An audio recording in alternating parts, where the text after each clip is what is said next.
Sábado de la quinta semana del tiempo de Cuaresma. Lectura del Santo Evangelio según San Juan, capítulo 11, versículos del 45 al 56. En aquel tiempo, muchos de los judíos que habían ido a casa de Marta y María, al ver que Jesús había resucitado a Lázaro, creyeron en él. Pero algunos de entre ellos fueron a ver a los fariseos y les contaron lo que había hecho Jesús. Entonces los sumos sacerdotes y los fariseos convocaron al Sanedrín y decían: ¿qué será bueno hacer? Ese hombre está haciendo muchos prodigios. Si lo dejamos seguir así, todos van a creer en él, van a venir los romanos y destruirán nuestro templo y nuestra nación. Pero uno de ellos, llamado Caifás, que era sumo sacerdote aquel año, les dijo: ustedes no saben nada, no comprenden que conviene que un solo hombre muera por el pueblo y no que toda la nación perezca. Sin embargo, esto no lo dijo por sí mismo, sino porque siendo sumo sacerdote aquel año, profetizó que Jesús iba a morir por la nación, y no solo por la nación, sino también para congregar en la unidad a los hijos de Dios que estaban dispersos. Por lo tanto, desde aquel día tomaron la decisión de matarlo. Por esta razón Jesús ya no andaba públicamente entre los judíos, sino que se retiró a la ciudad de Efraín, en la región contigua al desierto, y allí se quedó con sus discípulos. Se acercaba la Pascua de los judíos y muchas de las regiones circunvecinas llegaron a Jerusalén antes de la Pascua para purificarse. Buscaban a Jesús en el templo y se decían unos a otros: ¿qué pasará? ¿No irá a venir para la fiesta? Palabra del Señor.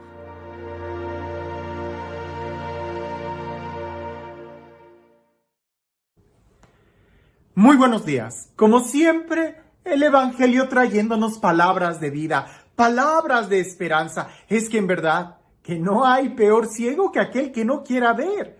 Y pudiéramos decir, no hay peor sordo que aquel que no quiera escuchar. Dios nos está hablando. Es más, como diría el profeta, nos está gritando.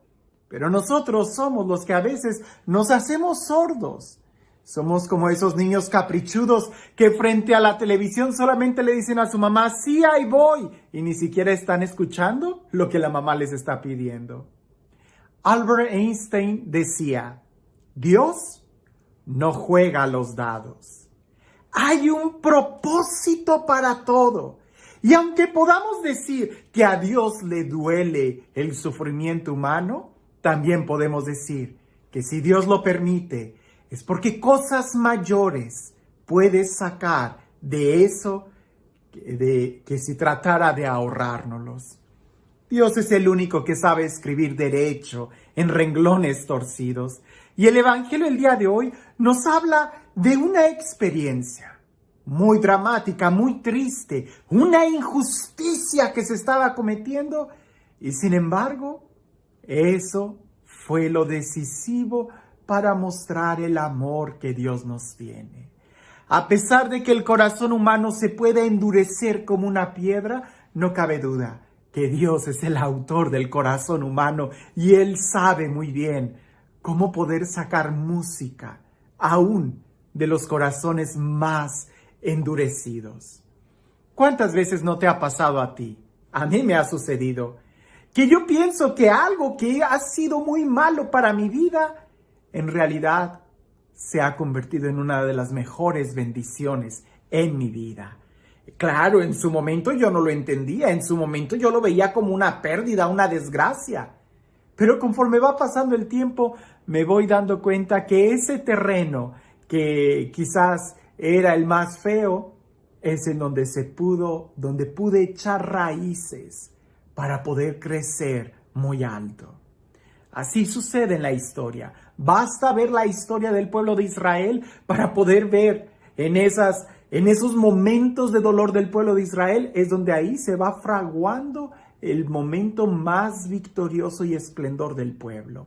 Escuchemos el Evangelio y escuchémoslo atento, tratando de ver todos los puntos de vista de este texto, porque en realidad creo que especialmente en estos días podemos ver una gran esperanza en lo que dice. En aquel tiempo muchos de los judíos que habían ido a casa de Marta y María, al ver que Jesús había resucitado a Lázaro, creyeron en él. Pero algunos de entre ellos fueron a ver a los fariseos y les contaron lo que había hecho Jesús. Entonces los sumos sacerdotes y los fariseos convocaron al Sanedrín y decían: ¿qué será bueno hacer? Este hombre está haciendo muchos prodigios. Si lo dejamos seguir así, todos van a creer en él. Van a venir los romanos y destruirán nuestro templo y nuestra nación. Pero uno de ellos, llamado Caifás, que era sumo sacerdote aquel año, les dijo: ustedes no saben nada. ¿No comprenden que conviene que un solo hombre muera por el pueblo y no que toda la nación perezca? Sin embargo, esto no lo dijo por sí mismo, sino que, siendo sumo sacerdote aquel año, profetizó que Jesús iba a morir por la nación. Y no solo por la nación, sino también para congregar en la unidad a los hijos de Dios, que estaban dispersos. Por lo tanto, desde aquel día tomaron la decisión de matarlo. Por esa razón Jesús ya no andaba públicamente entre los judíos, sino que se retiró a la ciudad de Efraín, en la región contigua al desierto, y allí se quedó con sus discípulos. Se acercaba la Pascua de los judíos, y muchos de las regiones circunvecinas llegaron a Jerusalén antes de la Pascua para purificarse. Buscaban a Jesús en el templo y se decían unos a otros: ¿qué pasará? ¿No irá a venir para la fiesta? Podemos nosotros ver en este evangelio diferentes movimientos. Por un lado, los fariseos que habían ido a consolar a Marta y María por la muerte de Lázaro. Si ponemos atención, había muchos fariseos que estaban ahí. Cuando llega Jesús, los fariseos salen a verlo y descubren el amor y la compasión que Jesús tenía por ellos, por Lázaro. Pero también son testigos de la resurrección de Lázaro. Y ellos creen en Jesús. Y estos fariseos van y le dicen a los sacerdotes y al Sanedrín y a todos lo que había sucedido. La pregunta interesante es de que la máxima autoridad de ellos reconoce que Jesús está haciendo grandes prodigios. Es decir, en el corazón de ellos saben que Jesús está haciendo grandes prodigios. Y la palabra prodigios a nosotros nos debe de remontar que está haciendo grandes señales que solamente un profeta podía hacer. Ahora, el temor que tienen ellos ya no es un temor religioso, porque ellos en cierta manera ya están reconociendo que Jesús es un profeta. El temor que ellos tienen es lo que va a suceder con las autoridades civiles. Recordemos que en ese tiempo Jerusalén o los israelitas, los judíos, estaban bajo el poder del Imperio Romano. Y el Imperio Romano había hecho una excepción con los judíos de no adorar a los dioses romanos, porque el Imperio Romano reconocía en los judíos una larga tradición histórica. Con los demás pueblos, todos los demás pueblos que estaban bajo el Imperio Romano, a ellos sí les obligaba a adorar a sus dioses, y si ponían resistencia, los mataban y destruían sus templos. Pero con los judíos estaban haciendo una excepción. Los sumos sacerdotes, los escribas, el Sanedrín, tienen miedo de que la fama de este nuevo profeta de Jesús se salga de las fronteras y los romanos vengan, ahora sí, a destruir el templo y a destruir a todo el pueblo como lo habían hecho con los pueblos vecinos. De ahí que ese sumo sacerdote que estaba en turno dice: es que no entienden, es mejor que muera uno en lugar de todo el pueblo. Efectivamente, era mejor que muriera uno por todo el pueblo. Es eso a lo que vino Jesús, a morir por todo el pueblo, y no solo por todo el pueblo, sino por todos los hijos de Dios que estábamos dispersos. Seguramente ellos estaban viendo solamente sus narices y solamente querían salvar su pellejo de una manera muy material, muy humana, muy carnal, muy egoísta. Pero el plan de Dios en ese movimiento era salvarlos a ellos efectivamente, no de sus ambiciones mezquinas, sino de una realidad espiritual, el pecado. Y para eso era necesario que Jesús padeciera el castigo que nos trae la paz. De lo más torcido del corazón humano, Dios puede escribir derecho. De la situación más oscura, deprimente, angustia que hay ahí, Dios ahí estaba, moviendo todo de una manera increíble para poder sacar la mejor bendición que podía haber existido. Y fue gracias al sacrificio de Jesús en la cruz que efectivamente su fama salió de Jerusalén. Su fama salió no solamente a esas regiones, no solamente al Imperio Romano, sino que ha llegado hasta ti y hasta mí. Efectivamente, por la muerte de Jesús, lo que Él hizo en la cruz ha salido y ha llegado hasta nosotros. El día de hoy ha roto las fronteras geográficas, pero también ha roto las fronteras del tiempo. Porque el día de hoy, en donde quiera que tú estés y donde yo esté, ha llegado el mensaje de quién es Jesús. No tengas miedo. No tengas miedo. No tengas miedo.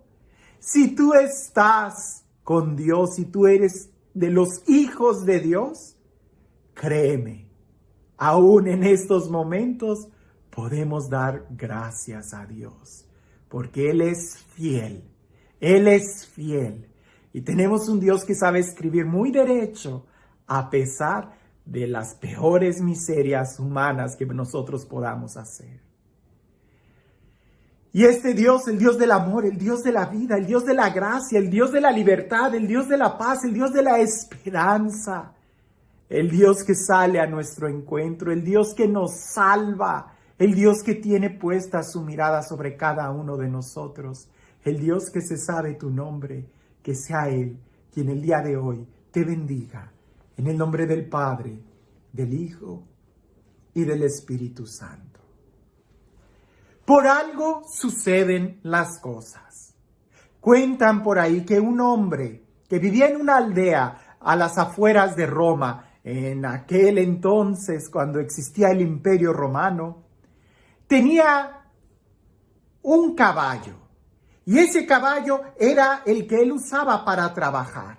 Pero resulta que el caballo se le escapa y se va de la granja.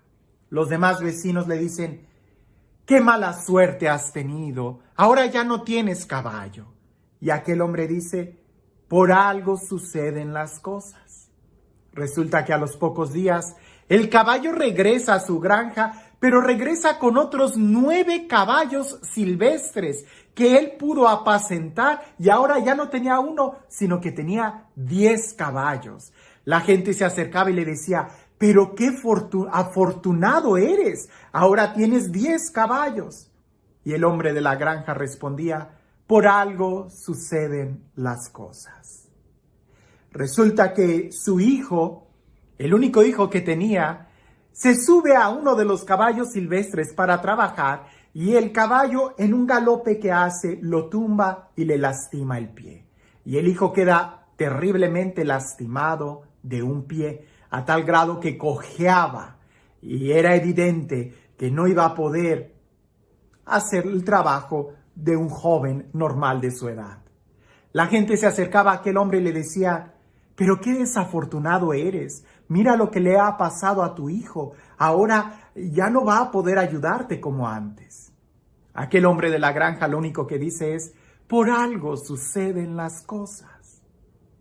Resulta que el Imperio Romano llega e iba a hacer una nueva guerra contra un país lejano, y llega a ese pueblo y se lleva a todos los jóvenes sanos, sin excepción. El único joven que no fue a la guerra fue aquel que se había lastimado por el caballo. Los hombres se acercan a él y le dicen: ¡qué afortunado eres! Ahora tú sí te quedaste con tu hijo y todos los demás hemos perdido al nuestro. Aquel hombre lo único que les dice es, por algo suceden las cosas. Nosotros no sabemos por qué, pero por algo suceden las cosas. La Sagrada Escritura no miente cuando dice que todo sucede para bien de los que aman al Señor. La pregunta no es ¿por qué suceden las cosas? Por algo suceden.